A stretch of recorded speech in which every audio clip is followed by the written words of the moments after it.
evenings for me were always about my time relaxing. I didn't have a partner to have to consider in these last few years. So again, things like that was easy for me because I could commit fully to me. What things I did become very aware of was the shit that I used to watch on the TV. From being or leading a violent life and fighting all the time, it's what I watched. You know, I watched anything to do with violence, murder, fucking well. I mean, you know, now I look at it and I'm like, wow, it's just such negative shit to watch. I mean, I don't really watch a great deal of TV no more. I don't watch none when I stay in the tent for a few weeks, which is fantastic. I do get sucked straight back into it because currently I am like half living in a tent and half living in a flat. And that's a massive test for me at the minute because I love living in the tent. I've got no luxuries, no TVs, none of that. A compost toilet. Like, I've got to walk 5 minutes for a shower. But it's peaceful and I love it. I struggle when I go back to my flat. I get sucked straight, and I struggle every single time there's a TV there. And I walk in and Netflix is on within 5 minutes, right? So even though I'm giving you this talk, again, when I say about making changes, things are gradual.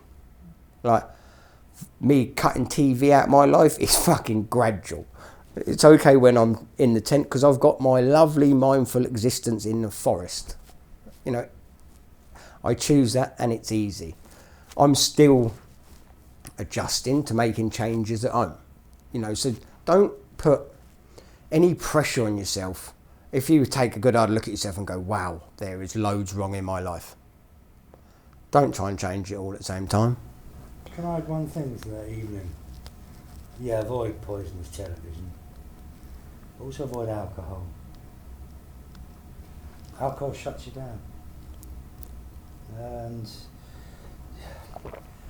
I mean, I've had a serious drink problem, that's why I don't drink. Yeah. But that's why James doesn't drink. But actually what I find is that people who practice mindfulness, whether they've had a drink problem or not, they end up stop drinking. I mean, you don't drink at all now, do you? Not you've ever had a problem with it, there'll be an issue.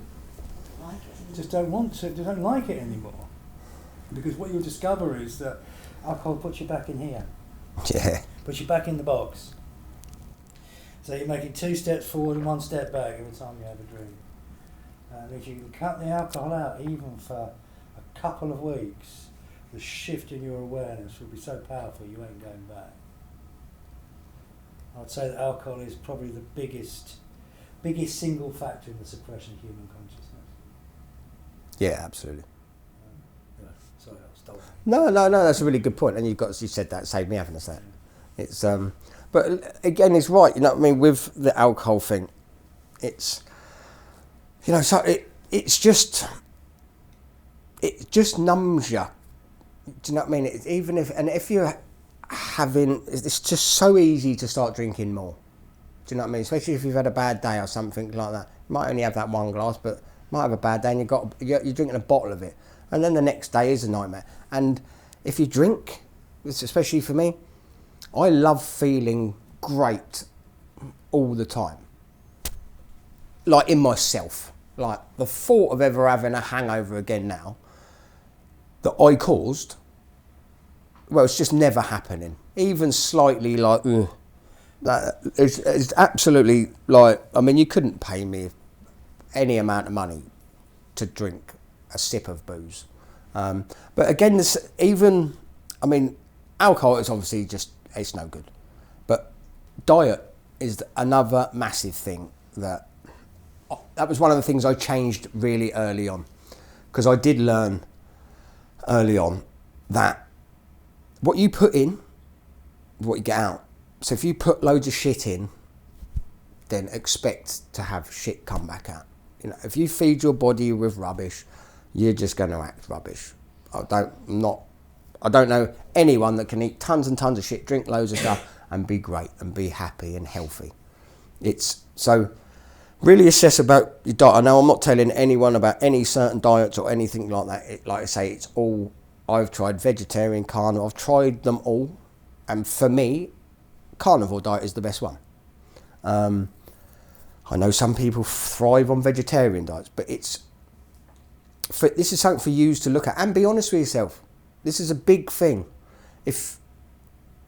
When you start bringing awareness to things like your diet, your alcohol, you have got to be 100% honest with yourself. And you can make simple changes, like with cutting all the vegetable oils out. You just make simple changes like that. Start cooking with better fats. You can make minor changes straight away. Sugar is obviously the worst. I mean, for me, like Adrian was saying yesterday, he had the whole list of addictions. I've been ticking through all of mine. I've done painkillers, cocaine, alcohol. I've still got caffeine, sugar, and cigarettes to go. Sugar's the one I'm currently on. I've been working all year at cutting down because, like I used to relapse on coke all the time. When I tried stopping sugar, fucking hell, that was a nightmare. I just relapsed and went even worse on it. So I've spent all year having bouts of no sugar, then having like a relapse, but I'm eating that, and then I'll eat a bit of sugar for a couple of days, and I'll make a gap to cut it out. It's difficult to cut, like sugar we've been hooked on since we're probably all about 6 months old, aren't we? You know what I mean? Our parents got us hooked on sugar just because of the shit that's in the food. There's enough sugar in our foods, let alone having to add it. And if you can act like, one thing I did realise once I managed to really cut sugar out of my life is how much it made me sugar used to fuck my heart up more than coke did. When I've calmed down my sugar intake, and my insides are so much calmer, 100%. And now if I have a little binge or a good binge on sugar, it's like doing a line of coke. I'm like, fucking come on. But it's very short-lived, isn't it? It's like, yeah. And then I'm like, phew. And the more healthier I'm getting, the more impact it has when I have these little bouts of shit food. So I'm gradually changing it all. I don't preach to be any sort of super health freak at all. And I doubt I'll ever give chocolate up fully forever. I'll always have these naughty little moments because it does taste nice, doesn't it? But it doesn't have to be like the main source of your diet. If you can really sort your diet out, you will 100% notice a change in your mindset.